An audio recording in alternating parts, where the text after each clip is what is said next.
For some people, George Osborne represents everything that's unhealthy about modern politics. He's rich, he's privileged, he never had a proper job outside Westminster. He's also, say his critics, overly fond of minutely strategising the political embarrassment of his enemies. But to his fans, he's responsible for many of this government's proudest achievements. He's masterminded the Conservatives' election-winning strategy. On Wednesday, he'll deliver his 8th budget, which, if the EU referendum goes against him, could prove to be his last. So what do we know about George Osborne? David Grossman has this assessment. For someone who's been in the job for so long, George Osborne is surrounded by a surprising amount of uncertainty. He carries it around with him like an ever-present budget box. For a start, the economic signs are not good. He's also constrained by the politics of the referendum. And then there is his own future. What happens when his friend and partner, David Cameron, steps down from the premiership? My view is, if David Cameron said he was going to be Prime Minister for another 5 years, the happiest person about that would be George Osborne, because he believes that David Cameron does that job very well, and while David Cameron's in power, George Osborne has a share of that power, and he's pragmatic enough to know that that's pretty valuable to him.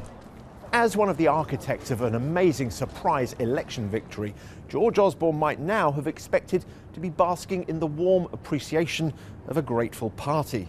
However, that is not how politics works.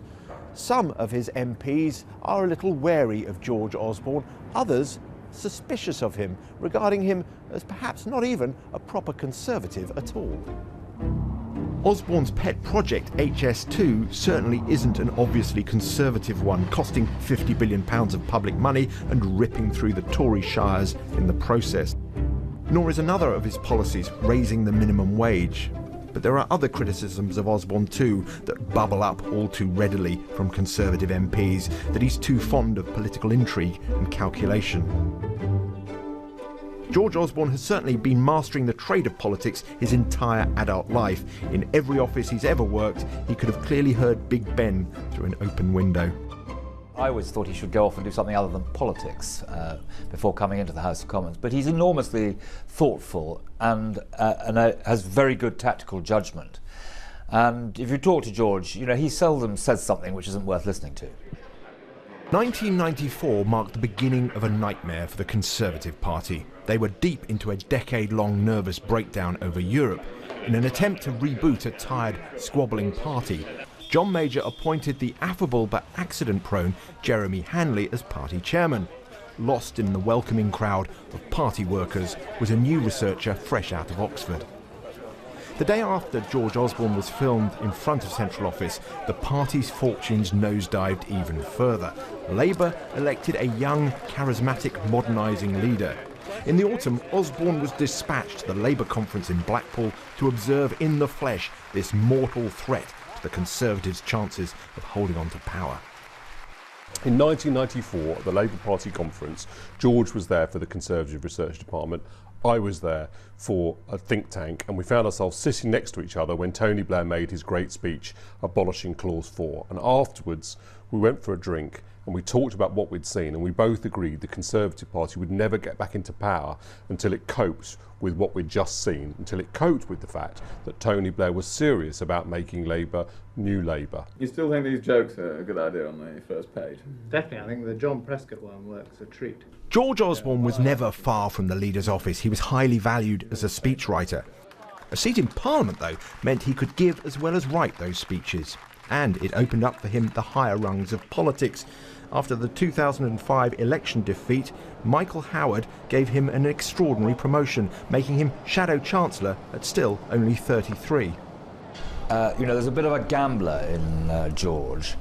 He's a relation of Aspinall, and I think he took the view that up against the colossus of Gordon Brown as Chancellor of the Exchequer, you know, a formidable task.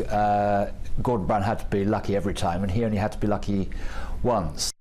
Osborne and Cameron were now the crucial partnership at the top of the Conservative Party. For political journalists, the comparisons were too inviting to ignore. You know what the papers are going to say tomorrow? They're going to say, have the Conservatives found their Brown and Blair? How much of a weight on you and George Osborne is that, do you think? It's probably fatal. I don't know. They have always worked very closely and very effectively together, and I think that's one of their strengths collectively as a partnership. Unlike Brown and Blair, there was never any doubt in George Osborne's mind, say friends, that Cameron would make the better leader. It was George Osborne who ran the Cameron leadership campaign on a Blair-like modernising ticket. At the Cameron Victory Parade in December 2005, I spotted a jubilant George Osborne in the crowd. George, what does this feel like? It's great. You know, when we started in July, I don't think we could have predicted that we would win with such a great margin.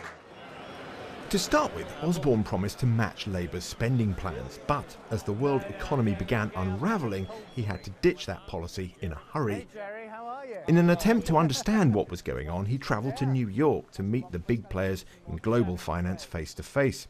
I went with him on that trip and saw how every meeting reinforced his conviction that the British economy was heading for a potentially catastrophic crash. One thing's very clear is Britain is ill prepared for the financial turbulence and its impact on the British economy that is likely to happen later this year.